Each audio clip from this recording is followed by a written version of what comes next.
Hey, what's up guys, TechTine here and I'm back again with a brand new video. So before I begin, as always, I want to thank you all so much for the tremendous support that you guys have been showing the channel lately. I really do appreciate it. And if you haven't subscribed, make sure you consider doing so. A lot of great content is coming really soon. So with that being said, today I'm going to be comparing the 2025 Moto G versus the last year's generations, the 2024 Moto G. They have a lot of things in common, but they do have also differences. In this video, I want to see if you have the 24 Moto G, is it going to be worth it for you to upgrade to the 25 version, or should you just wait until the 2026 or look at elsewhere? So let's go ahead and start with the design comparison between both of these phones. And this is such an obvious thing. They used pretty much the same exact vegan material that they had from the previous generation, and other than the color difference, obviously it feels exactly the same. I do have to say that the 25 version does have a larger footprint, and if you look also to the sides of the phone, your fingerprint, your volume up and down, same button layout, same microphone layout, same port layout, except these ports are slightly different in the way that they perform. But essentially the sides are still made out of plastic. This entire phone from the 25 to the 24 version, there's not really much of differences. But if you do want to look for kind of major differences, then your first obvious one is the camera module design. The addition of a third sensor does seem to be clear on the 25 model. Also, in addition to that, the 25 model, it does have a larger footprint than the 24 model. Now, if we want to talk about the displays of both of these devices, they still have the same disappointing 720p on both of them. 120 Hz of high refresh rate, which is cool, but still 720p panel. Not really all that exciting. So the 25 version is a 6.7-inch display versus the 24's 6.6-inch display. Now, I did notice an ever so slight color calibration on the 25 model versus the 24 model, but you really have to look close and nitpick to kind of find that color calibration difference.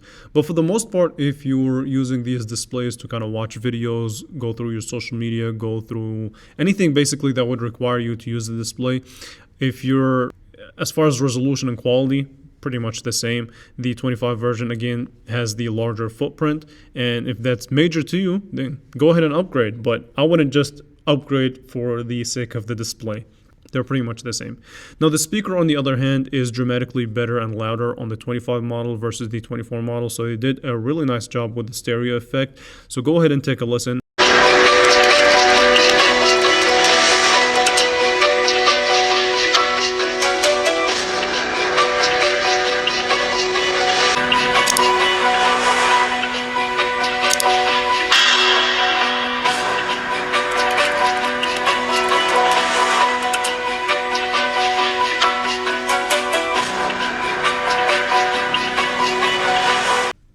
Essentially, that's the story behind the display between the 25 Moto G and the 24 model Moto G. If I were to pick a winner, just because kind of it's a comparison, I guess, then obviously the 25 version, because I'm a bigger fan of the 6.7-inch display versus the 6.6-inch display, but the same displays, essentially. The speaker on it is better, so I guess it gives it the kind of point there.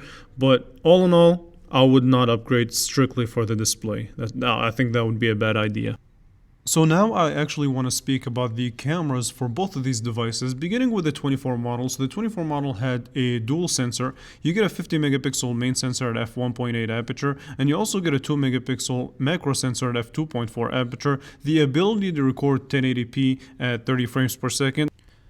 And you also get an 8 megapixel selfie camera at f2.0 aperture. Again, same 1080p 30 frames per second video capability. If we look at the 2025 version, then you get the following camera specs. You get a 50 megapixel main sensor at f1.8 aperture, the same 2 megapixel macro sensor at f2.4 aperture, and you also get another 2 megapixel sensor that acts as an ambient light sensor. And you also get a 16 megapixel f2.4 aperture at 1080p 30 frames per second video recording for your rear camera as well as your front facing camera.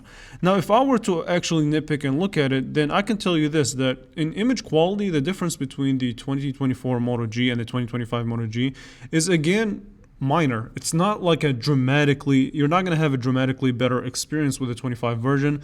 So the ambient light sensor and the actual main sensor and the image processing is ever so slightly better at calibrating and giving us a overall better quality picture.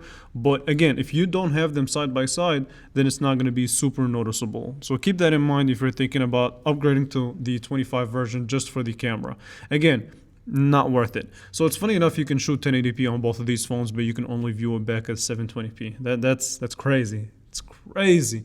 But anyway, so now that we talked about the camera experience on both of these phones, let's go ahead and switch to the performance, which is another topic that I kind of want to say that both of these phones function fairly similar. So the 24 model, without going too much into technical specs, uses the Qualcomm Snapdragon 4 Gen 1 processor versus the MediaTek Dimensity 6300 on the 25 version. Both have 4 gigabytes of RAM, both have RAM boost, and both have 5000 milliamp hour battery, or both have the ability to charge at 30 watt speed, so very fast at charging these phones. So charging these phones is a breeze, it's really quick. And when it comes to your daily tasks, opening up apps, closing them is very similar. I didn't really find too much of a difference. I do have to say that in some scenarios, the efficiency on the 25 Moto G is ever so slightly better than the 24. But then again, it's another minor difference, another minor step forward. Which basically brings me to the conclusion behind this comparison. So honestly, if I'm looking to upgrade, I would not look at the 25 Moto G if I had the 24 version. I would either stick with my 24 model or, to be honest, look elsewhere, because the changes are not dramatic enough for me to upgrade. They're just not there. In addition to that, I want to say this. If I were Motorola, I would look into lowering the price of the 25 model from $199 to either $169 or $159. I think that would be a little bit more ideal. But with that being said, again, the 25 model versus the 24 model, the 25 Moto G is just a minor step forward. There are minor changes, but they're not dramatic enough for people to upgrade, in my opinion. But that's just basically my opinion, or I would love to hear your guys' opinions in the comment section below.